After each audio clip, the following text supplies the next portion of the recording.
প্রত্যেকটা মুহূর্ত পাওয়া এটা আল্লাহর পক্ষ থেকে বিরাট বড় নেয়ামত। যদি সে এটাকে মূল্যায়ন করল বা কাজে লাগাইল, এই জন্যই কবি বলেন আর কি, হামা সব সবে কদর আগার কদর দানি। প্রত্যেকটা রাত্রকেই সবে কদর বানানো যায় যদি মূল্য জানে এবং মূল্যায়ন করে। তাহলে প্রত্যেক রাত্রেই সবে কদর বানানো যায়। এই জন্যই কথা শুরু ছিল যে প্রত্যেকটা মুহূর্তই নেয়ামত। প্রত্যেকটা মুহূর্ত পাওয়া, যেটা পাইলাম এটা নেয়ামত। হয়তো আজকে বুঝে আসবে না, কিন্তু একদিন বুঝে আসবে। নইলে হাদিসে এই কথা আসতো না যে একবার সুবহানাল্লাহ দুনিয়াতে বেশি পড়ছে আর যে কম পড়ছে, দুনিয়ার পার্থক্যে শুধু একবার দেখা যাইতেছে, কিন্তু আখেরাতের পার্থক্য অনেক লম্বা হয়ে যাবে। কেননা একবার সুবহানাল্লাহ বললে সৌরজগতের অর্ধেক জায়গা নেকি দ্বারা পূর্ণ হয়। আর সৌরজগৎটা কতটুক এটা আমাদের জানা নাই, যে সৌরজগৎটা কতটুকু প্রশস্ত, কতটুকু লম্বা, কতটুকু পাশ, এটা মানুষের জানার কোনো ক্ষমতা নেই। এতটুক ব্রেন আল্লাহ মানুষকে দেন নাই যে সে সৌরজগৎ অনুভব করবে, যে সৌরজগৎটা কত বড়। বিদায় দুনিয়ায় দেখা যাবে একবারের পার্থক্য, উনি একবার বেশি পড়ছে, আমি একবার কম পড়ছি, কিন্তু আখেরাতের পার্থক্যটা অনেক বড় হবে। এই জন্য প্রত্যেকটা মুহূর্তই কিন্তু নেয়ামত, আল্লাহর পক্ষ থেকে প্রাপ্য নেয়ামত। হ্যাঁ, ওই ব্যক্তির জন্য যে মুহূর্তটার দাম বোঝে এবং মূল্যায়ন করে।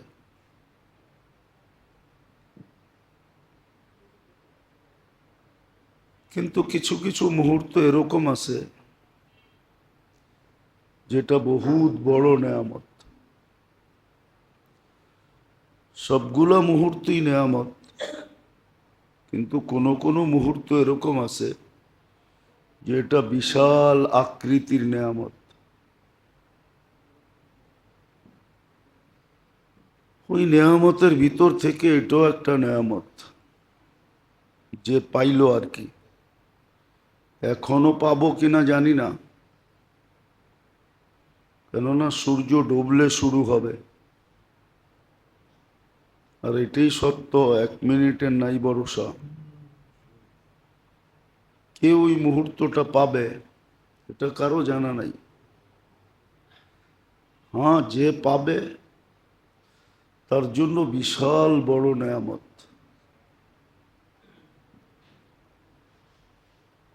নেয়ামত আল্লাহ এই জন্যই বন্দাকে দেন যে এতটুক পাইলে যেন এতটুক করে নেয়। এই জন্য কোরআনে ইঙ্গিত দিছেন, লাইন শাকারতুম লাযীদান্নাকুম। পাইবা অল্প, যদি মূল্যায়ন করো তাহলে অনেক বড় হয়ে যাবে। এত বড় হবে যে মানুষের ধারণা অতীত বড় হবে, ধারণায়ও আসবে না যে এটা কত বড় হলো।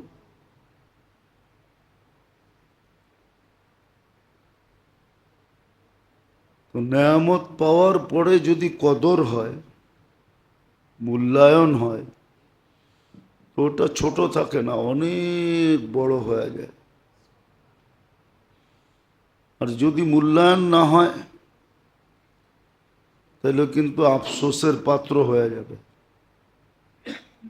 এই জন্য হাদিসে এই ইঙ্গিত আছে, লা ইয়াতাহাসসার আহলুল জান্নাহ ইল্লা আলা সাআতিন মাররাত বিগাইরি যিকরিল্লাহ।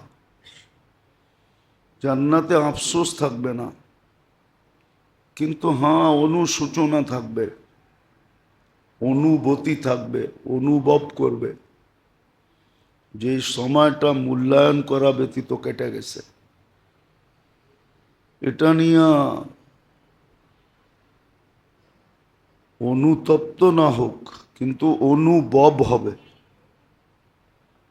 যে হায় করলে তো আরো বেশি পেতাম, করলে আরো বেশি পেতাম, এই অনুভবটা হবে, অনুশোচনা হবে না। এই জন্য যেটা বুঝাইতেছিলাম, মুহূর্তগুলা কিন্তু নেয়ামতে ভরা। যদি আমি মূল্যায়ন করলাম, কদর করলাম, প্রত্যেকটা মুহূর্তই নেয়ামত। কিন্তু মাঝে মাঝে আল্লাহ বান্দার ঝাই ঝামেলা, কাজ কাম, দুনিয়ার ব্যস্ততার দিকে চায়া, এটাও আল্লাহর মেহেরবানি। না দিলে করার কিচ্ছু ছিল না, এটা আল্লাহর মেহেরবানি যে আল্লাহ বান্দাকে সুযোগ দেন, মাঝে মাঝে বড় বড় নেয়ামত নিয়ে আসেন। সারা জিন্দেগি দৌড়ায় যেখানে না পৌঁছতে পারবে, অল্প সময়ের মূল্যায়নে ওইখানে পৌঁছবে তো ওর চেয়ে আগে পৌঁছা যাবে। যেমন 80 বৎসরে যেখানে না পৌঁছতে পারবে, 83 বৎসর লাইলাতুল কদর এক রাত্রে এর চেয়ে আগে চলে যাবে।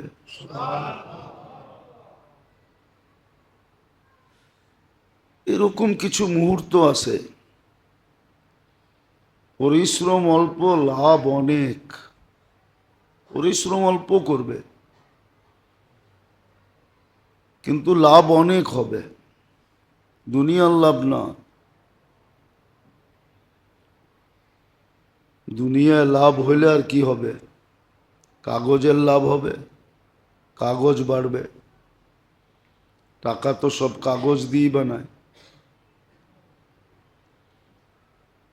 দুনিয়া যেটা বাড়বে এটা একদিন ছেড়ে চলে যেতে হবে, অন্যের হাতে তুলে দিতে হবে, এটাই সত্য। উত্তরসূরিদের হাতে অটোমেটিক চলে যাবে, নিজের হাত শূন্য শূন্যই থাকবে। এটাই তো কবি বুঝাইতে চেয়েছিলেন, দুনিয়া মে লাখো করোড়ো মালি থে, সব অভিভাবকই একজন মালি। বাগান পরিচর্যা যে করে তাকে মালি বলে, তো সংসার যে পরিচালনা করে তাকে কেন মালি বলবে না? সেও মালি। तो दुनिया में हजारों करोड़ों माली थे, सिकंदर जब गया तो दोनों हाथ खाली थे। সবাই খালি হাত যাবে, তো দুনিয়ার লাভ হইলে কতটুকুই হবে, আর হইলেই বা কতক্ষণ থাকে? বেশিক্ষণ হাতে থাকে না। কিন্তু যদি নেয়ামতের মূল্যায়ন করে তো লাভ অনেক হয়, আর এটা চিরদিনই হাতে থাকবে, কখনো হাতছাড়া হবে না।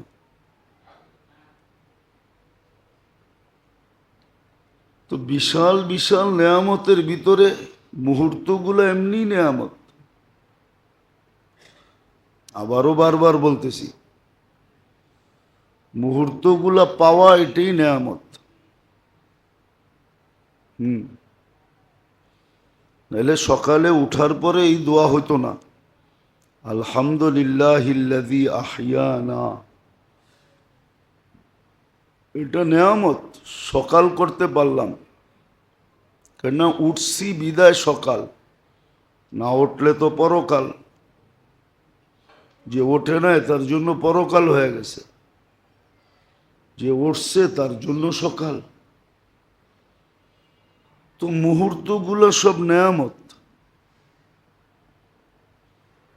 কিন্তু ভালো মতে দিলে গাথি ওর জন্য যে এটা বুঝলো এবং মূল্যায়ন করলো। আর যদি বুঝলো না, মূল্যায়ন করলো না, তো ওর জন্য কোনো নেয়ামত না। ও চিনাও চিনল না, তো ওর জন্য নেয়ামত হবে না। নেয়ামত তো মুহূর্তগুলো ওর জন্য হবে যে চিনল এবং মূল্যায়ন করলো। শ্বাস ছাইরা শ্বাস নিতে পারা, এটা যে কত বড় নেয়ামত, এটা কখনো অনুভব হয় না যে শ্বাস ছাইরা নিতে পারছি, বা নিতে পাইরা আবার ছাড়তে পারছি। যদি আটকায় দিতেন কি করতেন? মাঝে মাঝে তো হয়, খাদ্য খুদ্য খাওয়া লওয়া মাঝে মাঝে গলায় আটকায় যায়, পানি পর্যন্ত নাকে মুখে ওঠে, ছটফট করতে থাকে। এরকম কত কাহিনী তো আছে, খাওয়া আটকাই মরে গেছে। তো মুহূর্তগুলো নেয়ামত, কিন্তু যদি বুঝি, যদি মূল্যায়ন করতে পারি। কিন্তু আল্লাহর এহসান যে মাঝে মাঝে এরকম মুহূর্ত নিয়ে আসেন, এরকম মুহূর্ত নিয়ে আসেন, যেই মুহূর্তগুলো বহুত বড় বড় নেয়ামত। যদি সঠিকভাবে মূল্যায়ন হয়, ভুল ভাবে না। কেননা শয়তানও তো শয়তানি, ঠিক না? হুম, শয়তানি জানে দেখেই তো শয়তান। শয়তানি যদি না জানতো তাহলে তো শয়তান হতো না। তো সেও এরকম রূপ দিবে। এই জন্য কিতাবে বলে যে নেকের রূপ দিয়া 70,000-এর উপরে ধোকা আছে, যেটা দেখতে দেখা যাবে পুরা নেক, আসলে নেক না। হুম, সাজলে গাজলে, সাজলে গাজলে, মেকআপ শেকআপ করলে মাঝে মাঝে তৃতীয় লিঙ্গ প্রথম লিঙ্গকে হার মানায়। না, হার মানায় না? হুম, মানায়। তৃতীয় লিঙ্গ মাঝে মাঝে প্রথম লিঙ্গকে হার মানায় দেয়। ওটা সাজগোজের মাধ্যমে, মেকআপ শেকআপের মাধ্যমে, ঠিক না? হুম, আসলে তো সে তৃতীয় লিঙ্গই না। প্রথম লিঙ্গ না দ্বিতীয় লিঙ্গ, কোনো লিঙ্গই তার তৃতীয় লিঙ্গ, ঠিক না? তো শয়তানও মাঝে মাঝে সাজায় গোজায় এরকম দেয় যে ন্যাক মনে করে, ন্যাক মনে করেই করতে থাকে। হাজারো প্রচলন আমাদের ভিতরে এরকম আছে যেটা ন্যাকের সুরতে, কিন্তু আসলে একটাও ন্যাক না। জখরুফা ওয়া গুরুরা, সাজগোজ করার ধোকা। যেমন শবে বরাতে চিরাচরিত যা চলে আমাদের দেশে চলে আসতেছে, এটি সব ন্যাকের সুরতে,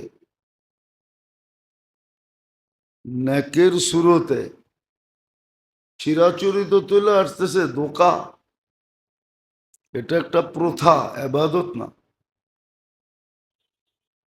যেটা করণীয় দরকার ছিল ওটা তো করে না, যেটা করার দরকার ছিল ওটা করে না, ওটার থেকে বহু দূরে। যুবকরাও দূরে, পুরুষও দূরে, নারীরাও দূরে, সবাই দূরে। শবে বরাত বলতেই আমাদের দেশে বোঝা যায় হট্টগোল। মসজিদে মসজিদে হট্টগোল হবে, রাস্তাঘাটে হবে, মাজারে সাজারে হবে, কবরস্থানে হবে, সারা রাত্র ছুটাছুটি হবে। এটাই শবে বরাত। আসলে শবে বরাত এটার নাম না। একটা হলো বরাত, একটা হলো বারাত। বারাত বোঝেন? বারাত বোঝেন না? হুম, বিয়ের বারাত যায় না, চলন। একটা হলো শবে বরাত, বারিয়ুন, মুক্তির রাত্র। আর একটা হলো চলনের রাত্র। লিখতে একরকমই। চলনে যেরকম হইহুল্লা হয়, ছুটাছুটি হয়, বীরবারটা হয়, হ্যাঁ, তো সবে বরাতরে সবে বারাত বানায় নিছে। একটু ডিস্টেন্স, উচ্চারণের ডিস্টেন্স আর কি। নাইলে লিখতে একরকমই লেখে, লিখতে একরকমই, আরবিতে উর্দুতে আরবিতে একরকমই লেখে, কিন্তু উচ্চারণে ডিফারেন্স। একটা হলো বরাত, একটা হলো বারাত। একটা হলো মুক্তি, একটা হলো চলন। হুম, মানে আকারের পার্থক্য আর কি, আকারের পার্থক্য। কল লিখতে ক লাগে আর ল লাগে, আকার লাগায় দিলে কলা হয়ে যায়। কোথায় কল কোথায় কলা, এরকমই ডিস্টেন্স আর কি। আসলে নেয়ামত আল্লাহ দিছিলেন, এটা বন্দার উপরে এহসান করা। কেননা সত্য এটাই, বন্দাকে আল্লাহ শাস্তি দিতে চান না। কে চায় নিজের সন্তানকে কষ্ট দিতে? বাপের ভিতরে জান থাকা পর্যন্ত কোনো বাপ চায় না আমার সন্তান কষ্ট করুক। হুম, কি চায় না কি? বইলেও বেড়ায় আমার রথ যতদিন আছে আমি চালায়া যাব, জান যতদিন আছে। তো আল্লাহ তো মা বাবার চেয়েও 70 গুণ, সমস্ত মা বাবার মমতা এক জায়গায় করলে যতটুক হবে এর চেয়েও 70 গুণ বান্দাকে বেশি ভালোবাসেন। তা আল্লাহ বান্দাকে শাস্তি দিতে চান না। কোরআনও এটাই বলে, মা ইয়াফআলুল্লাহু বিআযাবিকুম, আমি তোমাদেরকে শাস্তি দিয়ে করব কি? আর সত্য এটাই, শাস্তিতে তো আল্লাহর কোনো লাভ নাই। আল্লাহ লাভের ঊর্ধ্বে, লসেরও ঊর্ধ্বে, লাভেরও ঊর্ধ্বে। এই জন্য দোয়ার ভিতরে আছে, ইয়া মান লা তাদুররুহু যুনুব ওয়ালা তানফা। বান্দার গুনাহ যার কোনো ক্ষতি সাধিত করে না, আর বান্দা গুনাহ করলে যার কোনো লাভও হয় না। আপনি বলবেন জান্নাতের জায়গা কম, এই জন্য সংখ্যাও কম করছে না? আল্লাহর কাছে জায়গার অভাব নেই। আপনি এতটুক ম্যাথমেটিক্স জানেন না, এটা আমার বিশ্বাস। আবার রাগ হয়ে যায় না, শিক্ষিত হইতে পারে, এতটুক ম্যাথমেটিক্স জানবেন না। এটা বাক করতে গেলে আপনার আমার ক্যালকুলেটরে ধরবে না। একটা দুইটা যদি দেখানো হয়, সূর্যটা দুনিয়ার থেকে 13 লক্ষ গুণ বড়। সূর্যের পাশে যেটা আছে অ্যান্ড্রোমেডা, এটা সূর্যের চেয়ে 50 লক্ষ গুণ বড়। এটার পাশে যেটা আছে ব্যাটেলজেস, এটা সূর্যের চেয়েও 100 কোটি গুণ বড়। এরকম শুধু 10টা দেখানো যায়। আর সৌরজগতে আছে অগণিত নক্ষত্র। কত? গ্রহ না, নক্ষত্র। গ্রহ ছোট, আমাদের দুনিয়াটা গ্রহ, সূর্যটা নক্ষত্র। এরকম অগণিত আছে। আপনার গ্রাম রে আপনি মাইপা শেষ করতে পারবেন না। যেই গ্রামে আপনার দুনিয়াটা আছে, কয়েকটা বাড়ি মিলা একটা গ্রাম হয়। এটা জানেন তো? হুম। আমাদের দুনিয়াটা যেই গ্রামে আছে, গ্রামে ওটাকে ছায়াপথ বলে। যেই গ্রাম জাগার ভিতরে আমাদের দুনিয়াটা আছে, ওই গ্রামটারে ছায়াপথ বলে। ছায়াপথ। ওই গ্রামটা এতটুকু ছোট, একটা যান্ত্রিক জিনিস বানাবে সেকেন্ডে 3 লক্ষ কিলোমিটার যাবে। তাইলে মিনিটে কতটুক যাবে?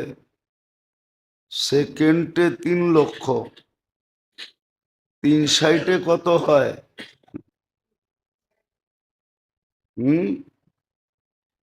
180 লক্ষ। ঠিক আছে? মিনিটে, ঘন্টায়। তারপরও আমাদের গ্রামের এই মাথাতে ওই মাথায় যেতে 3 লক্ষ আলোক বৎসর লাগবে। আলোক বৎসর কি বাড়িতে যেয়ে দেখা নিয়েন। এই জন্য বন্দার গুনায় আল্লাহর কোনো ক্ষতি সাধিত হয় না, আর কোনো লাভও হয় না। আল্লাহ 2টা রুট দে। অনেকে ভাবে জান্নাতের এত জায়গা কই পাবে, ঠিক না? হুম। এটাও ছাগলের একটা কোয়ালিটি। ছাগল 100 প্রকার তো। দুনিয়াতে 100 প্রকারের উপরে ছাগল পাওয়া যায়, কোনো জন্মের উপরে। 100-র উপরে আইটেম ছাগলের পাওয়া যায়। এটাও এক ধরনের ছাগল। ওর বিজ্ঞান দিয়ে ওরে বুঝানো যায় যে জায়গা কই পাবে। যাক, যেটা বুঝাইতেছিলাম, আল্লাহ নিয়ামত আমাদের সামনে নিয়ে আসছেন। এটা আল্লাহর এহসান। হ্যাঁ, যদি সঠিক মূল্যায়ন হয়। সঠিক মূল্যায়ন, প্রত্যেকটা মুহূর্তই নিয়ামত। কিন্তু মাঝে মাঝে এরকম নিয়ামত নিয়ে আসেন যে অল্প সময় যেন লম্বা পথ পাড়ি দিয়ে ফেলতে পারে। এটা আল্লাহর বিশেষ এহসান বন্দার উপরে। আর ওটারও কারণ বললাম, কেননা বন্দাকে আল্লাহ শাস্তি দিতে চান না। আর এটা যুক্তিতেও আসে না। এই জন্য কোরআন বলছে, কেন শাস্তি দিব?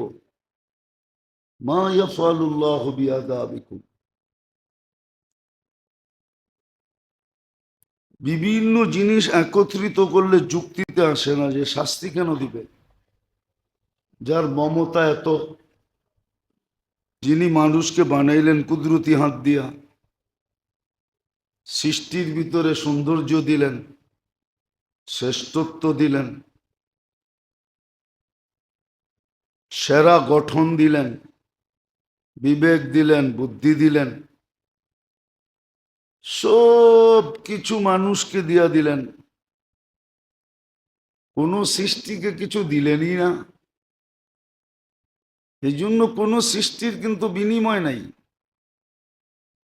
গুণগান আছে, কিন্তু গুণগানে বিনিময় নাই। এই জন্য ফেরেশতারা বলছিল বটে যে আমরা তো আপনার গুণগান গাই। তো ভাবলে এটাই বোঝা যায় যে আল্লাহ বলতেছে গুণগান গাইলে কি হবে? গুণগানের তো কোনো দাম নাই। আমার তো দামওয়ালা গুণগান দরকার। তোমরা গুণগান গাও মানি, কিন্তু কোনো কি নাই? বিনিময় আছে নাকি? তো দাম আছে নাকি? বিনিময় থাকলে না দাম হইতো, ঠিক না? কি বলেন? হুম। তোমাদের তো কোনো বিনিময় নাই, দাম নাই। তোমরা গুণগান গাও বটে, কিন্তু এই গুণগান তো আমার দরকার নাই। নকল টাকা কয়েক বস্তা দেখ না, তাতে কি আসে যায়? পানি গরমের কাজে আসতে পারে, কোনো কাজে আসবে না। আসবে নাকি? হ্যাঁ, উল্টা জেল জরিমানা হইতে পারে, ঠিক না? হুম। তো আল্লাহ বলে তোমরা গুণগান গাও বটে, তোমাদের গুণগানের তো কোনো ভ্যালু নাই। আমার তো দরকার ভ্যালুওয়ালা। মানুষের গুণগানে ভ্যালু আছে, এই জন্য আমি মানুষ বানাইছি। মানুষের গুণগানে ভ্যালু, দাম। এই জন্য ফেরেশতাদেরকে আল্লাহ অ্যাবাউট করছেন। নাহলে ফেরেশতারা বলছিল নাহনু নুসাব্বিহু ওয়া নুকাদ্দিসু লাক। সব হাদিস একত্রিত করলে দেখা যায় সৃষ্টির গুণগান বড় আজীব গুণগান। লা ইয়াগফাল ওয়ালা ইয়ালতাফিত তারফাত আইন। চোখের পলক ঝরতে যতক্ষণ সময় লাগে না, বিমুখ হন না এদিক ওদিক তাকান। এরকম মনোযোগ দিয়া সেজদা। আর তাও কবের থেকে? মিন আউয়ালি খালকি ইলা ইয়াউমিল কিয়ামা। জন্ম লগ্ন থেকে কেয়ামতের সকাল পর্যন্ত। কিন্তু আল্লাহ বলে বেলু তো নাই। আনবেলিড, বেলুহীন, এই গুণগান তো আমার দরকার নাই। আমার দরকার হলো বেলুওয়ালা গুণগান। এটার জন্য মানুষ লাগবে, এই জন্য মানুষ বানাইছেন। তো যুক্তি তর্ক সবকিছুতেই বুঝে আসে যে মানুষকে আল্লাহ শাস্তি দিতে চান না। বলে তাইলে মানুষ শাস্তি পাবে কেন?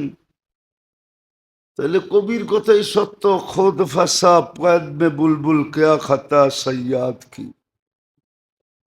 খোদ ফাঁসা কয়েদ মে বুলবুল কেয়া খাতা সৈয়াদ কি। সৈয়াদ বুঝেন? শিকারীর কি দোষ? গুল পে আশেক হোকে বুলবুল জিন্দেগি বরবাদ কি। ও যদি ফুলের প্রেমে না পড়তো তাহলে শিকারীর জালেও আটকাইতো না, ঠিক না? ওর ভুলেই তো ফাটছে, ঠিক না? হুম। তো মানুষের ভুলেই ফাঁসে। মানুষ ফাঁসে, মানুষ মানুষের ভুলেই ফাঁসে। আল্লাহ কিন্তু ভুলের কোনো রাস্তা মানুষকে দেখান নাই। যা দেখাইছেন সব সরল সহজ রাস্তা দেখাইছেন, নেকের রাস্তা দেখাইছেন। তো যেটা বুঝাইতেছিলাম, জানি না বুঝে আসবে কি আসবে না, কিন্তু মনে হয় মনোযোগ দিয়ে শুনলে বুঝে আসার কথা।